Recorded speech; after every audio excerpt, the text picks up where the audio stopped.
Hello everyone, welcome to the second lecture of this Maya Modeling for Beginners tutorial series. So today we are going to study about what exactly 2D and 3D is. Okay, so we're going to know about what exactly determines that this thing is 2D and this thing is 3D.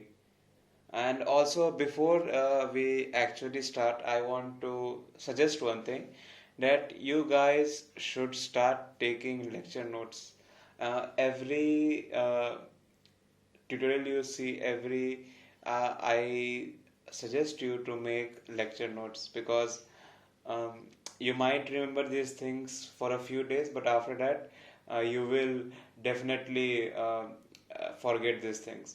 So, having a lecture note will definitely help you for future reference. Okay, and not only for this course, I suggest you to make notes for any course you take. Okay, so having a notes will help you in later days, not now, but in later times. I also had this problem. Like I didn't used to take notes, but I realized that that's the wrong way. Okay, so what exactly is 2D?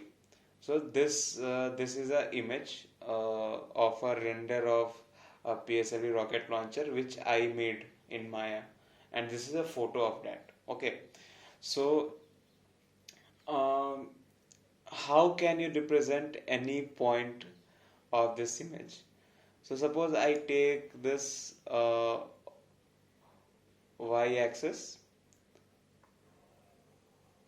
and I take this x-axis. Now can I say that any point in this image can be represented easily by x and y? Suppose I want to take this point. I will take this x and this y, and I can easily represent this point. Suppose I want to find this point. I want to see this point. I can easily take y from here and x from there. Okay, so any point in this image can be represented by x and y. You can represent this by x dimension, this image by x dimension and y dimension. Okay, you can represent this image easily by two dimensions, that is x and y. So that's why this image is called a 2D image. Okay, because this can easily be represented by x and y dimensions. And also there's one more quality. If you flip this image like this, if you flip this image by this from 90 degrees, this image will become a straight line like this x-axis. This image will become a straight line. So this is how you represent a 2D. Any image you see, any pictures you click, any photographs you take can easily be represented by 2D. That's why these things are called 2D. That's why this image is a 2D image. Okay, so now let's take an example of this scene. I had created this scene.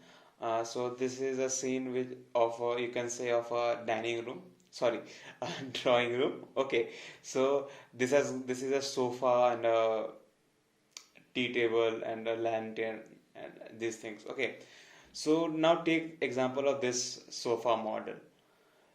So can I represent this model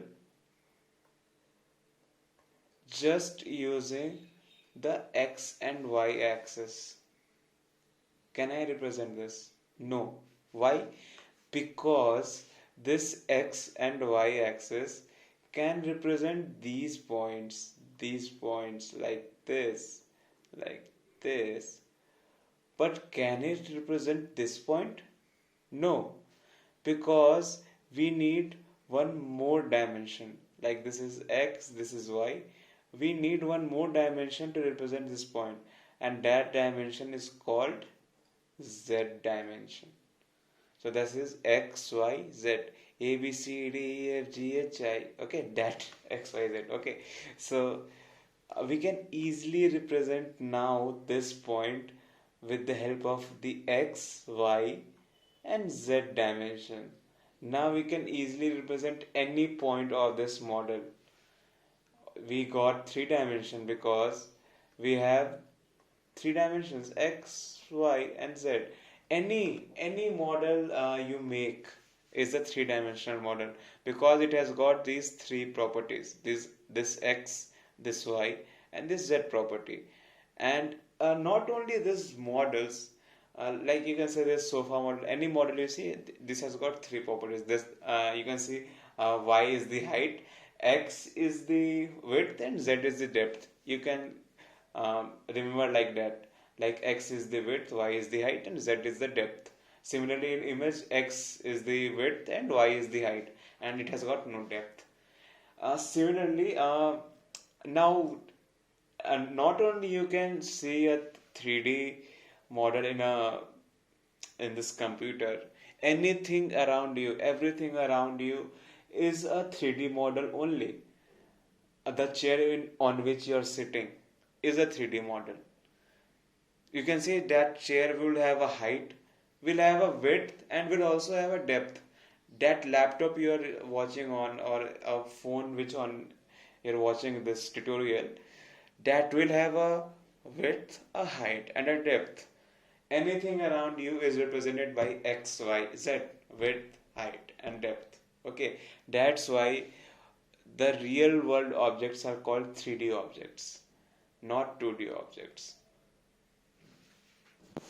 So yeah, if you guys have any doubt, you can ask me in the comment section. I will try to reply as soon as possible.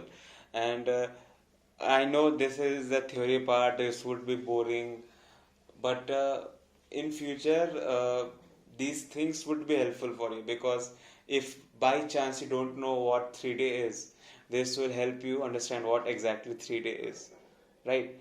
So we'll see you in the next lecture. Thank you.